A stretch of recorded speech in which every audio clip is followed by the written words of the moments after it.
আসসালামু আলাইকুম। Here is Taiba. আজকে আপনাদের জন্য নিয়ে এসেছি কি, চলুন দেখা যাক।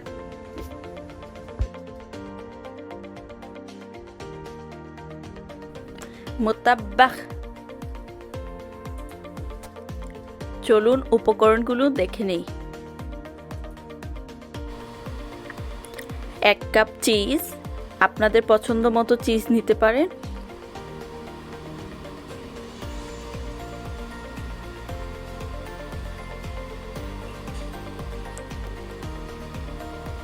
আধা কাপ পেঁয়াজ কুচি,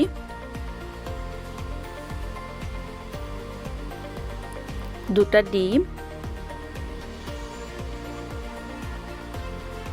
1 কাপ গরুর কিমা, চাইলে মুরগিও নিতে পারেন।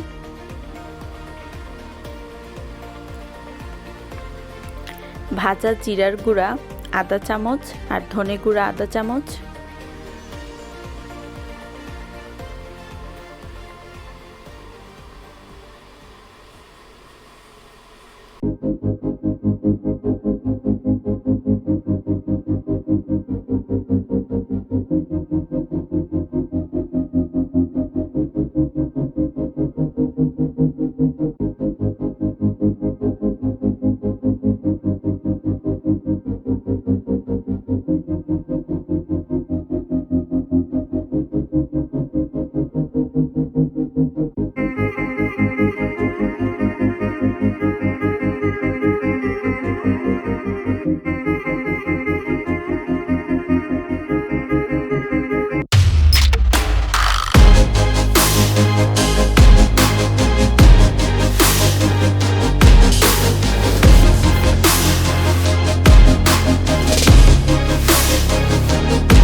এরকম বাদামি কালার চলে আসলে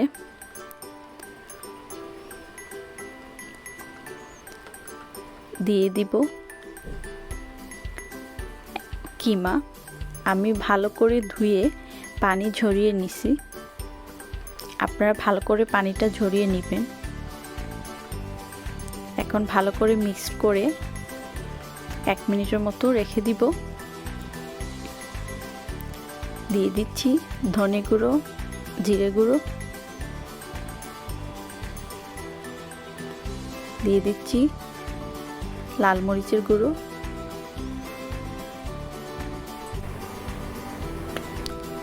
সবকিছু ভালো করে মিশিয়ে নিব।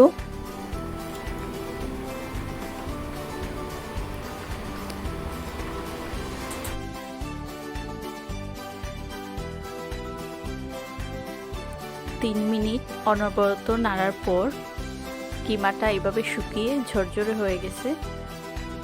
আমার টোটাল সময় লাগছে 3 মিনিট। আমি কোনো এক্সট্রা পানি ইউজ করি নাই, কিমার পানিতেই।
যেন একটু ভারী হয়, নর্মাল পরোটার সাইজে হয়। আমরা নর্মাল পরোটা যেরকম বানাই ওই রকম করেই।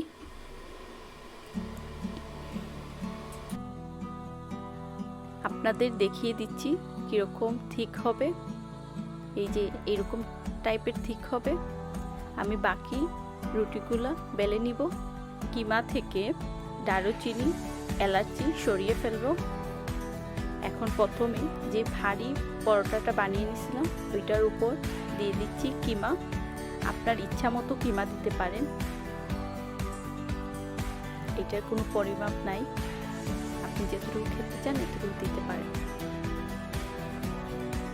এখন আপনাদের দেখিয়ে দিই দ্বিতীয় লেয়ারের রুটিটা অনেক পাতলা, আমাদের রেগুলার রুটির মতো। এটার উপরে দিয়ে দিব, দিয়ে টেনে 4-5টা আটকে নিব।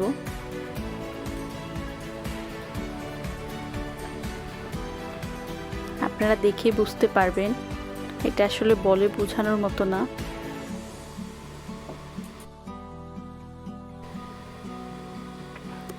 আমি দিয়ে দিচ্ছি পনির। আপনারা যে কোনো ধরনের পনির ব্যবহার করতে পারেন আপনাদের পছন্দ মতো। আমি চারপাশে দিয়ে দিব, মধ্যে জায়গাটা একটু খালি রাখবো। এইভাবে ভালো করে দিয়ে দিবেন।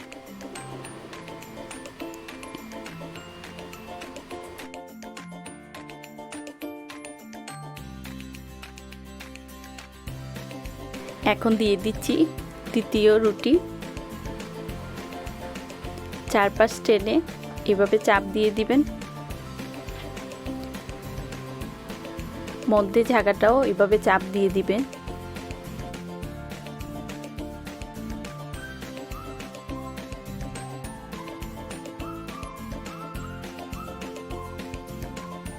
দিচ্ছি একটা আস্ত ডিম, যে জায়গাটা আমি একটু খালি করে রাখছিলাম এই জায়গায় দিয়ে দিচ্ছি এখন 1 চিমটি লবণ,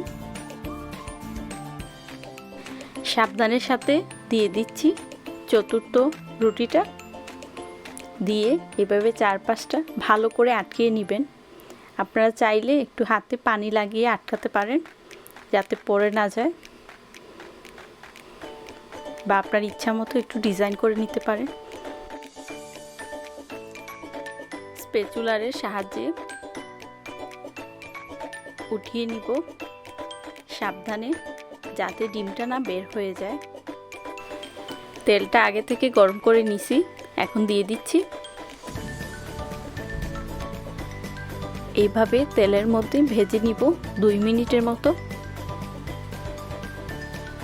আপনি একটা চামচের সাহায্যে উপরের দিকে তেলটা দিয়ে দিবেন যাতে কুসুমটা শক্ত হয়ে যায়।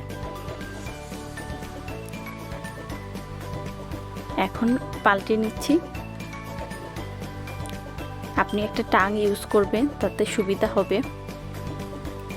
দেখুন আমি কিভাবে পাল্টে নিচ্ছি।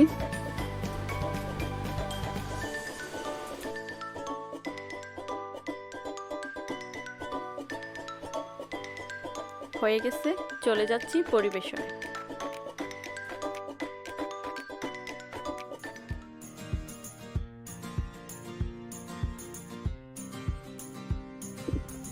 আমার রেসিপিটি আপনাদের কেমন লাগলো জানাতে ভুলবেন না কমেন্ট সেকশনে। নতুন নতুন ভিডিও পেতে subscribe my channel and don't forget to press bell icon. Thank you all.